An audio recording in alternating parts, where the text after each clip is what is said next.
ഇന്നത്തെ വിഷയം Russia Ukraine യുദ്ധമാണ്. ഈ ഒരു യുദ്ധം മുഴുവൻ ലോകത്തിനെയും കൊണ്ടേ പോകൂ എന്നുള്ള ഒരു എഡ്ജിലേക്ക്, ഒരു വക്കത്തേക്ക് എത്തിയിരിക്കുകയാണ്. അതിൻ്റെ ലക്ഷണങ്ങൾ ഒരുപാട് കണ്ടു തുടങ്ങി. എൻ്റെ കഴിഞ്ഞ 2 വീഡിയോയിൽ ഞാൻ അതിനെക്കുറിച്ച് കൃത്യമായി പറഞ്ഞു തന്നതായിരുന്നു. ഇപ്പോൾ ഇന്ന് വീണ്ടും ഇതേ വിഷയമുണ്ടാകാനുള്ള കാരണം എന്താണെന്ന് വെച്ചാൽ ഇത് കൂടുതൽ ഗുരുതരമായിരിക്കുകയാണ്. അപ്പോൾ ഇവിടെ നമ്മൾ കാണുന്നത് ഈ പുടിൻ എന്ന് പറയുന്ന റഷ്യൻ പ്രസിഡന്റിൻ്റെ ഒരു ആ ക്ഷമയുടെ ശക്തി കൊണ്ട് മാത്രമാണ് ഇന്ന് ഈ ലോകം ഇങ്ങനെ മുന്നോട്ട് പോകുന്നത്. ഇല്ല എന്നുണ്ടെങ്കിൽ ഇന്നലെ തന്നെ 3-ാം ലോക മഹായുദ്ധം തുടങ്ങേണ്ടതാണ്. കാരണം എൻ്റെ കഴിഞ്ഞ വീഡിയോയിൽ നിങ്ങൾക്ക് ഞാൻ കാണിച്ചു തന്നതാണ്, ഈ റഷ്യ അവരുടെ അണുവായുധ നയം മാറ്റിയിരുന്നു. അതായത് ഒരു കാലത്ത് അവരുടെ അണുവായുധ നയം ഉണ്ടായിരുന്നത് ഞങ്ങൾ ഒരിക്കലും അണുവായുധം പ്രയോഗിക്കില്ല എന്നായിരുന്നു. രാജ്യത്തിന് തന്നെ വലിയൊരു അപകടം വരികയാണെന്ന് ഉള്ള ഒരു അവസ്ഥ വരാത്തോളത്തോളം കാലം ഞങ്ങൾ ആണവായുധം പ്രയോഗിക്കില്ല എന്നായിരുന്നു മുമ്പത്തെ നയം. പക്ഷേ ഇപ്പോൾ 2 തവണ ആണവായുധ നയം മാറ്റിക്കൊണ്ട് ഇപ്പം മിനിഞ്ഞാന്ന് വീണ്ടും ഈ നയം മാറ്റി. ആ നയത്തിൽ പറയുന്നത് ഏതെങ്കിലും രാജ്യം ഗൂഢാലോചന നടത്തി മറ്റൊരു രാജ്യത്തിന് ഉപയോഗിച്ചുകൊണ്ട് റഷ്യനെ ആക്രമിച്ചാൽ ആ റഷ്യനെ ആക്രമിക്കുന്ന രാജ്യവും ആ ഗൂഢാലോചന നടത്തിയ രാജ്യവും 2 രാജ്യങ്ങൾക്കെതിരെയും ഞങ്ങൾ അണുവായുധം പ്രയോഗിക്കും എന്നതായിരുന്നു ഇപ്പോൾ പുതിയ ഒരു നയം. അങ്ങനെ ആ നയം ഒന്നുകൂടി ഫ്രജൈലാണ്. ഞാൻ പിന്നെ എല്ലാതും പറഞ്ഞു തന്നതാണ്, അതുകൊണ്ട് ആവർത്തിക്കുന്നില്ല. അങ്ങനെ ഈ ഒരു നയം മാറ്റിയതിന് ശേഷവും ഈ യുക്രൈൻ ഈ ഒരു യുദ്ധം കൂടുതൽ സങ്കീർണമാക്കിക്കൊണ്ടിരിക്കുകയാണ്. ഇപ്പൊ ചെയ്തതെന്നു വെച്ചാൽ അമേരിക്കയുടെയും യുകെയുടെയും 5-6 ദീർഘദൂര മിസൈലുകൾ വെച്ചിട്ട് റഷ്യയുടെ ഉള്ളിലേക്ക് ആക്രമിച്ചിരിക്കുകയാണ്. അങ്ങനെ ആക്രമിച്ചാൽ ഞങ്ങൾ അണുവായുധം പ്രയോഗിക്കും എന്നതായിരുന്നു നയം. പക്ഷേ റഷ്യ ഇപ്പോഴും അണുവായുധം പ്രയോഗിച്ചിട്ടില്ല. ഇന്നലെയാണ് അണുവായുധം പ്രയോഗിക്കേണ്ടിയിരുന്നത്, പ്രയോഗിച്ചിട്ടില്ല. പക്ഷെ അതിന് പകരമായിട്ട് ഒന്നും കൂടി താക്കീത് കൊടുക്കുക എന്ന നിലയ്ക്ക് ഈ റഷ്യയുടെ അടുത്തുള്ള ഇതുവരെ പുറത്തിറക്കാത്ത മാരകമായ 1-2 മിസൈലുകൾ വെച്ചിട്ടാണ് ഈ യുക്രൈനെ ആക്രമിച്ചത്. അതൊരു മുന്നറിയിപ്പ് എന്ന നിലക്കാണ്. അതായത് ഞങ്ങളെ കൊണ്ട് എന്തിനു സാധിക്കും, അതുകൊണ്ട് കൂടുതൽ ഞങ്ങളെ പ്രകോപിപ്പിക്കേണ്ട എന്ന അർത്ഥത്തിലാണ് ഈ ഇന്നേ വരെ ഉപയോഗിക്കാത്ത ബാലിസ്റ്റിക് മിസൈൽ വെച്ചിട്ട് യുക്രൈനെ ആക്രമിച്ചിട്ടുള്ളത്. ഒരുപാട് വാർത്താ ചാനലുകൾ ഒന്നിച്ച് റിപ്പോർട്ട് ചെയ്തതാണ്. അതിൽ പറയുന്നത് 12 UK made missile, shadow Storm പറയുന്ന അവരുടെ ഒരു മിസൈൽ ഉണ്ട് ഈ ബ്രിട്ടന്റെ. അത് 12 ഉപയോഗിച്ചുകൊണ്ടാണ് റഷ്യനെ ആക്രമിച്ചിട്ടുള്ളത് ഈ യുക്രൈൻ എന്ന് പറയുന്ന രാജ്യം. അപ്പോൾ ഈ ഒരു മിസൈൽ ഉണ്ടാക്കിയതാരാണ്? ബ്രിട്ടൻ. ഈ ഒരു മിസൈൽ തൊടുത്തുവിട്ട് കൃത്യമായിട്ട് അതിന്റെ ലക്ഷ്യസ്ഥാനത്ത് എത്തിക്കണം എന്നുണ്ടെങ്കിൽ അതിനും ബ്രിട്ടന്റെ സഹായം വേണം. അല്ലാതെ യുക്രൈൻ ഇതൊന്നും ഇല്ലല്ലോ, സാറ്റലൈറ്റും കാര്യങ്ങളൊന്നും ഇല്ല. അതുള്ളത് ഈ യുകെയുടെ അടുത്താണ്. അപ്പോൾ യുകെയുടെ സഹായം കൊണ്ടാണ് റഷ്യനെ ആക്രമിക്കുന്നത്. അപ്പോൾ ഇവിടെ ആക്രമിയാരാണ്? UK ആണ്. ഇങ്ങനത്തെ അവസ്ഥയിലാണ് UK-ക്കെതിരെ അണുവായുധം പ്രയോഗിക്കും എന്ന് പുടിൻ പറഞ്ഞത്. പക്ഷേ ഇന്നലെ പ്രയോഗിച്ചിട്ടില്ല. പക്ഷെ എന്ത് തന്നെയാലുമല്ല ഈ 12 മിസൈലും തടഞ്ഞു, അടിച്ചു വീഴ്ത്തി എന്നാണ് റഷ്യൻ സ്രോതസ്സുകളൊക്കെ അവകാശപ്പെടുന്നത്. ഓക്കെ, അതിനുശേഷമാണ് എല്ലാവരും ഞെട്ടിച്ചുകൊണ്ട് ഈ വാർത്ത പറയുന്നത് ICBM Inter continental ballistic missile എന്ന് പറയുന്ന ഇതുവരെ പ്രയോഗിക്കാത്ത ഒരു മിസൈലാണ് ഇപ്പോൾ യുക്രൈന്റെ മേലെ റഷ്യ പ്രയോഗിച്ചിട്ടുള്ളത്. യുദ്ധം തുടങ്ങിയിട്ട് 33 മാസമായി. 33 മാസം, 2 വർഷം കടന്നുപോയി. ഞാൻ തുടക്കത്തിൽ തന്നെ നിങ്ങളോട് പറഞ്ഞതാണ്, 3-ാം ലോക മഹായുദ്ധം തുടങ്ങുകയാണെങ്കിൽ വളരെ സാവധാനത്തിലായിരിക്കും ഞാൻ പറഞ്ഞിട്ടുണ്ട്. കാരണം 1-ാം ലോക യുദ്ധം 2-ാം ലോക യുദ്ധം തുടങ്ങിയത് 1 വർഷം 1.5 വർഷമൊക്കെ യുദ്ധം, ചെറിയ യുദ്ധങ്ങൾ നടന്നതിന് ശേഷമാണ്. ഇത് മുഴുവൻ ലോകത്തെ ജനങ്ങളെയും ഇല്ലായ്മ ചെയ്യുന്ന ഒരു യുദ്ധമായതുകൊണ്ട് തന്നെ ഇത് കുറച്ചുകൂടി സ്ലോ ആയിട്ടാണ് ആ ഒരു ഭാഗത്തേക്ക് പോകാന്ന് അന്നേ ഞാൻ പറഞ്ഞതാണ്. ഇപ്പോൾ 2.5 വർഷത്തിന് ശേഷമാണ് ഇപ്പോൾ വളരെ ഗുരുതരമായ അവസ്ഥയിലേക്കാണ് എത്തിയിട്ടുള്ളത്. ഈ 33 മാസത്തിന്റെ ഇടയിൽ ആദ്യമായിട്ടാണ് റഷ്യ ഇപ്പോൾ ഇങ്ങനത്തെ ഒരു ആയുധം, ഇത്രയും ഭീമാകാരമായ ഒരു ആയുധം പ്രയോഗിക്കുന്നത്. ഇതിന്റെ വേഗത 33,000 കിലോമീറ്ററാണ് ഒരു മണിക്കൂറിൽ. അതുപോലെ തന്നെ ഇതിന്റെ ഭാരം ഏതാണ്ട് 30 ടണ്ണോളം വരുന്ന പറയുന്നത്. അപ്പൊ അതിൽ നിന്ന് തന്നെ നിങ്ങൾക്ക് മനസ്സിലാക്കാം എത്ര വലിയ മാരകമായ ഒരു ആയുധമാണ് ഇതെന്നുള്ള കാര്യം. തടയാൻ സാധ്യമല്ല ഒരു ശക്തിനെ കൊണ്ടും. അതായത് ഭൂമിയിലുള്ള ഇന്ന് അഡ്വാൻസുള്ള രാജ്യങ്ങളുടെ അടുത്തുള്ള ഒരു ആയുധം വെച്ചിട്ടും ഈ ഒരു മിസൈലിനെ തടയുക അസാധ്യമാണ്. അങ്ങനത്തെ ഒരു മിസൈലാണ് പ്രയോഗിച്ചത്. മറ്റുള്ളതൊക്കെ സാധാരണ മിസൈലുകളാണ്. അപ്പൊ ഈ ഒരു മിസൈലിന്റെ പ്രത്യേകത എന്താണെന്ന് വെച്ചാൽ ഇത് 6 ലക്ഷങ്ങളെ ഒരൊറ്റ ആക്രമണത്തിൽ നശിപ്പിക്കും. അതായത് അതിൻ്റെ ഉള്ളിൽ 6 സ്ഫോടക വസ്തുവാണുള്ളത്, 6 വോർഹെഡാണുള്ളത്. അപ്പോൾ അത് 6 സ്ഥലത്ത് പോയിട്ടാണ് പതിക്കുക.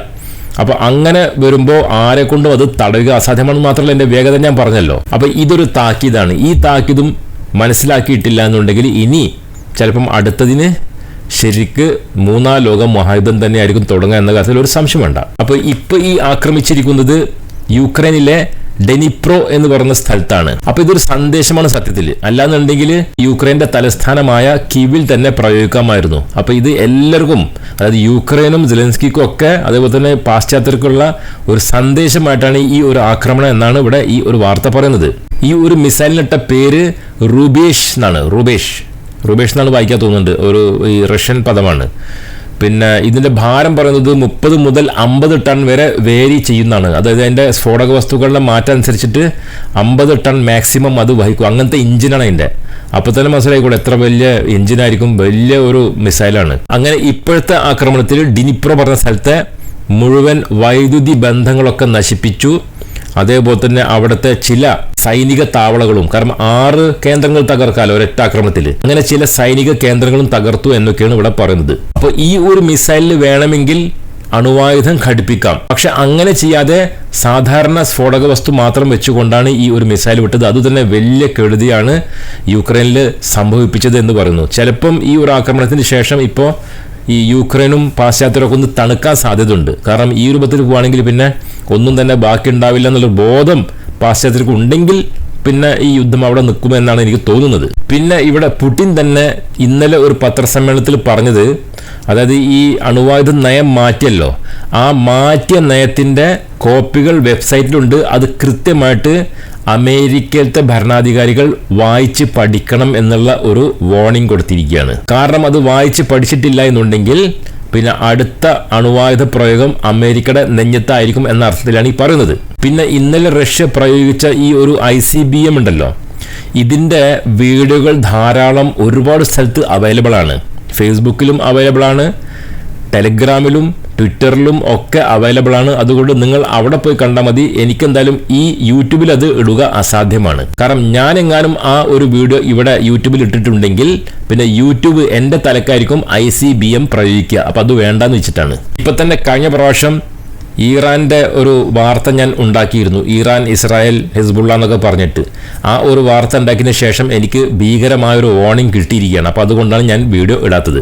പിന്നെ അടുത്ത വാർത്തയിൽ Russia has fired its new Oreshnik hypersonic ballistic missile എന്ന് പറയുന്നത്. അപ്പോൾ ഈ ഓർഷനിക് മിസൈൽ ഇത് ഇന്ന് രാവിലെയാണ് പരീക്ഷിച്ചത്. ഈ പരീക്ഷണം നടത്താൻ ഇപ്പോൾ നല്ല സുഖമാണ്. കാരണം യുക്രൈനിലേക്ക് തന്നെ അടിക്കാലോ, അല്ലാതെ വേറെ ഒഴിഞ്ഞ പ്രദേശത്ത്, ഈ റഷ്യയുടെ ഒഴിഞ്ഞ പ്രദേശത്ത് അടിക്കേണ്ട ആവശ്യമില്ലല്ലോ. അങ്ങനെ ഇതൊരു ടെസ്റ്റിംഗ് ആണെന്ന് പറഞ്ഞിട്ട് ഇപ്പോൾ പുതിയ തരം മിസൈലാണ് ഇപ്പോൾ ഇന്ന് രാവിലെ പ്രയോഗിച്ചിട്ടുള്ളത്. അങ്ങനെ ഇനി പുതിയ ഒരുപാട് ആയുധങ്ങൾ ഈ യുക്രൈൻ്റെ മേൽ ഞങ്ങൾ പ്രയോഗിക്കും എന്നാണ് ഇവിടെ പുടിൻ പറയുന്നത്. എന്ന് വെച്ചാൽ ഇതുവരെ ഒളിപ്പിച്ചു വെച്ച എല്ലാ ആയുധങ്ങളുണ്ടല്ലോ, റഷ്യയുടെ അടുത്ത് എന്തൊക്കെ ആയുധമുണ്ടെന്ന് സത്യത്തിലെ ലോകത്തിന് അറിയുന്നില്ല. അപ്പോൾ അതിലത്തെ ഓരോ ആയുധങ്ങളാണ് ഈ പുറത്തേക്ക് വരുന്നത്. പിന്നെ റഷ്യൻ പ്രതിരോധ മന്ത്രാലയം പറയാണ്, ഇനി എങ്ങാനും നാറ്റോ സഖ്യകക്ഷികളുടെ ഭാഗത്ത് നിന്നും ഇതുപോലത്തെ ആക്രമണങ്ങൾ ഉണ്ടായിക്കഴിഞ്ഞാൽ, ഈ ദീർഘദൂര മിസൈലിൻ്റെ ആക്രമണം റഷ്യയുടെ ഉള്ളിലേക്ക് നടന്നു കഴിഞ്ഞാൽ ഞങ്ങൾ ഏറ്റവും ആദ്യം തകർക്കുന്നത് ഈ പോളണ്ടിനെ ആയിരിക്കുമെന്നാണ് പറയുന്നത്. അപ്പം നിങ്ങൾ സംശയം പ്രകടിപ്പിക്കും, എന്താ പോളണ്ട് എന്ത് ചെയ്തു എന്ന് ചിന്തിക്കും. അത് കാരണം എന്താ അറിയോ, പോളണ്ടിലാണ് ഈ അമേരിക്കയുടെയും ജർമ്മനിയുടെയും ബ്രിട്ടൻ്റെ ഒക്കെ ഈ ആൻറ്റി മിസൈൽ ബാറ്ററികൾ ഇരിക്കുന്നത്. അപ്പോൾ അത് ആദ്യം തകർത്തിട്ടില്ല എന്നുണ്ടെങ്കിൽ പിന്നെ ഈ റഷ്യ തൊടുത്തു വിടുന്ന മിസൈലുകളൊന്നും ലക്ഷ്യസ്ഥാനത്ത് എത്താൻ സാധ്യതയില്ല എന്നുള്ളത് കൊണ്ട് ആദ്യം തന്നെ പോളണ്ടിലിരിക്കുന്ന ഈ സംഭവങ്ങൾ, ഈ പ്രതിരോധ മെക്കാനിസം ഉണ്ടല്ലോ, അത് മുഴുവൻ തകർത്തതിന് ശേഷം മാത്രമേ ഇത് നടക്കുള്ളൂ. അപ്പോൾ ആദ്യത്തെ ആക്രമണം പോളണ്ടിലാണ് ഉണ്ടാവുക എന്ന് പ്രതിരോധ മന്ത്രാലയം തന്നെ പറയുകയാണ്. അങ്ങനെ വീണ്ടും പുടിൻ ഈ താക്കീതുകൾ ആവർത്തിച്ചുകൊണ്ടിരിക്കുകയാണ്. കാരണം ഒരു 3ാം ലോക മഹായുദ്ധം ഉണ്ടാവുന്നതിന് മുമ്പ് താക്കീതുകൾ കൊടുത്തില്ല എന്ന് വരാൻ പാടില്ലല്ലോ. അപ്പോൾ അതുകൊണ്ട് തന്നെ മണിക്കൂറിൽ വെച്ചിട്ടാണ് ഇപ്പോൾ താക്കീതുകൾ കൊടുത്തുകൊണ്ടിരിക്കുന്നത്. അപ്പോൾ ഇവിടെ പുടിൻ വീണ്ടും പറയാണ്, റഷ്യനെ ആക്രമിക്കാൻ വേണ്ടിയിട്ട് രാജ്യങ്ങൾ, ഏതൊക്കെ രാജ്യങ്ങളാണോ ഈ യുക്രൈന് ആയുധങ്ങൾ കൊടുക്കുന്നത്, അവരെല്ലാവരും തന്നെ നന്നായിട്ട് മുൻകരുതലുകൾ എടുക്കണം. ഇല്ലാന്നുണ്ടെങ്കിൽ ആ രാജ്യം തന്നെ ഉണ്ടാകില്ല എന്നാണ് ഇവിടെ പറയുന്നത്. പിന്നെ മനസ്സിലാക്കേണ്ടത്, എന്ത് മുൻകരുതൽ എടുത്തിട്ടും കാര്യമില്ല. കാരണം ഈ രീതിയിലുള്ള ആയുധങ്ങൾ, ഇപ്പൊ നേരത്തെ പറഞ്ഞ ആയുധം ഉണ്ടല്ലോ, ആ ആയുധങ്ങൾ തടയാനുള്ള ഒരു സിസ്റ്റം ലോകത്തൊന്നില്ല. പിന്നെ ഇപ്പൊ നിങ്ങൾ ഈ ഫോട്ടോയിൽ കാണുന്നതാണ് ഇന്നലെ ഈ റഷ്യ പ്രയോഗിച്ച ആയുധം. അതിൻ്റെ വലിപ്പം തന്നെ നിങ്ങൾക്ക് കാണാം. ആ ഒരു ട്രക്കിൻ്റെ ഒരു ടയർ ഉണ്ടല്ലോ, ആ ടയർ ഒരു 6 അടി ഉയരമുള്ള ഒരാളിനേക്കാൾ വലുതാണ് അതിലത്തെ ഒരു ടയർ. അപ്പോൾ ആ വണ്ടി എത്ര വലിപ്പമുണ്ടാവും, അതിന് മേലെ ഇരിക്കുന്ന ആ മിസൈൽ എത്ര വലിപ്പമുണ്ടാവും, ആ സാധനമാണ് ഇന്നലെ ഒന്ന് മാത്രം പ്രയോഗിച്ചത്. അങ്ങനത്തെ നിരവധി എണ്ണം ഇരിക്കുകയാണ്. അണുവായുധ വോർഹെഡ് ഉണ്ടല്ലോ, അത് തന്നെ 6000 ആണ്. ഇത് ഡെലിവറി വെഹിക്കിളാണ്. ഇത് ഈ ആണവായുധത്തിനെ ഓരോ സ്ഥലത്തേക്ക് എത്തിക്കുന്ന, ആകാശത്തുകൂടെ എത്തിക്കുന്ന ഡെലിവറി വെഹിക്കിളാണ് ഈ കാണുന്നത്. അത് എത്ര ഉണ്ടെന്ന് കൃത്യമായ കണക്കൊന്നും തന്നെ ആരുടെ അടുത്തും ഇല്ല. അപ്പോൾ ഇതൊക്കെ ഒന്നിച്ച് പ്രയോഗിച്ചാലത്തെ അവസ്ഥ എന്തായിരിക്കുമെന്ന് നിങ്ങൾക്ക് തന്നെ ചിന്തിക്കാം. പിന്നെ ഞാൻ പറഞ്ഞല്ലോ, മണിക്കൂറിൽ വെച്ചിട്ടാണ് ഇപ്പോൾ റഷ്യയിൽ നിന്ന് അവിടുത്തെ രാഷ്ട്രപതിയും പ്രതിരോധ മന്ത്രാലയവും ഫോറിൻ മിനിസ്ട്രിയും ഒക്കെ കൊടുത്തുകൊണ്ടിരിക്കുന്നു ഞാൻ പറഞ്ഞല്ലോ. അതിലത്തെ മറ്റൊരു താക്കീതത വരുന്നു. We will use nuclear weapon if A mass enemy missile or UAV is launched towards Russia എന്ന് പറയുന്നത്. ആരാണ് പറയുന്നത്? പുടിൻ തന്നെയാണ് പറയുന്നത്. ഞങ്ങൾ അണുവായുധം പ്രയോഗിക്കും. എങ്ങനെയാണെങ്കിൽ ഒരുപാട് മാസ്സായിട്ടുള്ള കൂട്ടമായിട്ട് ശത്രുക്കളുടെ മിസൈലുകൾ ഞങ്ങൾക്ക് നേരെ വരികയോ, ഇല്ലാന്നുണ്ടെങ്കിൽ ഈ ഡ്രോണുകളുണ്ടല്ലോ, റിമോട്ട് കൺട്രോൾഡ് ഡ്രോണുകൾ, അതും ഒരു കൂട്ടമായിട്ട് വരികയാണെങ്കിൽ ഉടനെ തന്നെ എവിടെ നിന്നാണോ വന്നത്, ആ വന്നതിന് സഹായിച്ചത് ഏത് രാജ്യങ്ങളാണോ അങ്ങോട്ടൊക്കെ അണുവായുധം ഞങ്ങൾ പ്രയോഗിക്കും എന്ന് വീണ്ടും ഒരു അവസാന താക്കീത് കൊടുത്തിട്ടുണ്ട്. ഇനി വരും ദിവസങ്ങളിൽ എന്താണ് സംഭവിക്കുക എന്ന് നമ്മൾ കണ്ടറിയേണ്ടി വരും. കാരണം ഇതിനൊന്നും തന്നെ ഒരു കണക്ക് കൂട്ടി ഒന്നും തന്നെ പറയുക അസാധ്യമാണ്. മനസ്സിലാക്കേണ്ടതെന്ന് വെച്ചാൽ കാര്യങ്ങൾ നമ്മൾ വിചാരിക്കുന്നത് പോലെയല്ല, വളരെ വളരെ ഗുരുതരമാണ്. ഇന്നിപ്പോൾ എല്ലാവരും ഒന്നും അറിയാത്തതുപോലെ നടക്കുന്നുണ്ട്. ഏത് നിമിഷവും ഇതിനൊക്കെ ഒരു മാറ്റം വരാൻ സാധ്യതയുണ്ട്. അപ്പോൾ അത് ഇല്ലാതിരിക്കണം എന്നുണ്ടെങ്കിൽ ഇനി ഈ ലോക നേതാക്കൾ തന്നെ എന്തെങ്കിലും ഒരു തീരുമാനമായിട്ട് മുന്നോട്ട് വരണം. പക്ഷേ ലോക നേതാക്കൾ ഇപ്പോൾ തീരുമാനമായിട്ട് മുന്നോട്ട് വരികയല്ല, റഷ്യനെ ഒരുമാതിരി കോമാളികളായിട്ടാണ് അവർ കാണുന്നത്.